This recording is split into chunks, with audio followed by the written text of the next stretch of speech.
CBS News has learned that Michael Bloomberg is launching an independent expenditure effort focused on beating President Trump in the general election. The campaign will include offices in 6 states: Florida, Wisconsin, Michigan, Pennsylvania, North Carolina, and Arizona.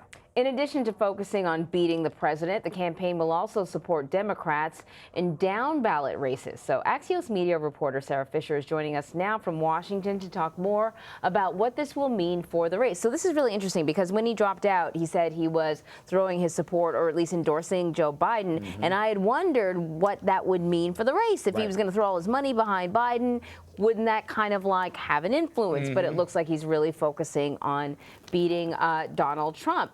So the Bloomberg campaign plan focuses on 6 states. What makes these states so important? Well, obviously, he wants to go after the states that he thinks Joe Biden might be most vulnerable, the places where he needs the most help, especially in places where he might run up against Bernie Sanders supporters. So especially younger voters, voters from the Latino community.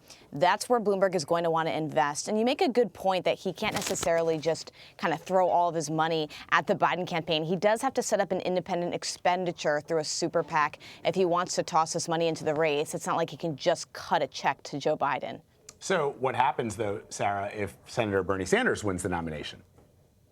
I think that he's still going to play ball. I think at the end of the day, we know that his goal is to help the Democrats beat Donald Trump one way or another. And if Bernie Sanders gets the nomination, I assume he'll put his resources there. You know, he's said that he's going to keep his data and advertising operation, Hawkfish, open till the end of the election. He's indicated that he will pay his staffers at Hawkfish and ground staffers to just help beat whomever is going to be to help beat Donald Trump for whoever's running against him. And so I think that those resources will stand even if it's Bernie Sanders. And one thing you should note, by the way, when these candidates go to, get data from the DNC, they sign a contract saying that they're going to give their data back to the DNC in return. It's almost as if the Democratic Party is creating a situation this cycle where all of the candidates are going to help reinforce whoever gets to the end, regardless of whether or not it's somebody who's a little bit more to the left and progressive like Bernie Sanders or more mainstream and establishment like Joe Biden. So your colleagues at Axios reported yesterday that Bloomberg may be a possibility for a cabinet position if Biden wins the general election. What do we know about that possibility? Yeah, so my two bosses, Jim Vandehei and Mike Allen, reported that Joe Biden's advisors are kind of thinking already about who he would have as his cabinet if he were to clinch the nomination and the presidency. And there's some interesting trend lines. One is he really wants to surround himself by Obama folks, people he's comfortable with, people he's worked with. So expect to see some former Obama names like Sally Yates for Attorney General.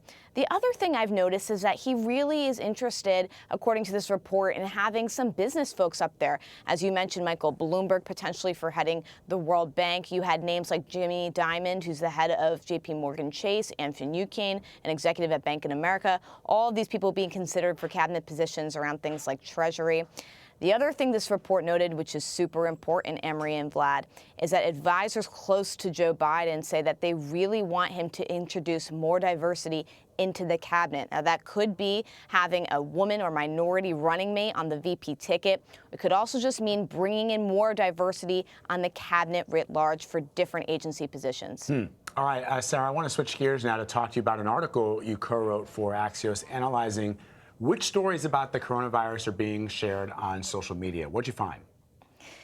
Well, to no surprise, there's a lot of bad stuff that's being shared. A lot of it is honestly just clickbait. It's trying to get traffic through alarmist headlines. So things like, the coronavirus came from bats, or if you eat this, you're going to get the coronavirus. Obviously, this is misinformation. It's nothing that's been vetted through any healthcare officials. It's not journalistic. It often comes from outlets that are tabloidy. But it's doing really well online, quite frankly, because that's the type of stuff that gets people's attention. It's tapping into people's preconceived notions and fears about the virus, and it's going viral. Scary. It really is. Sara Fischer, thank you so much. Thank you.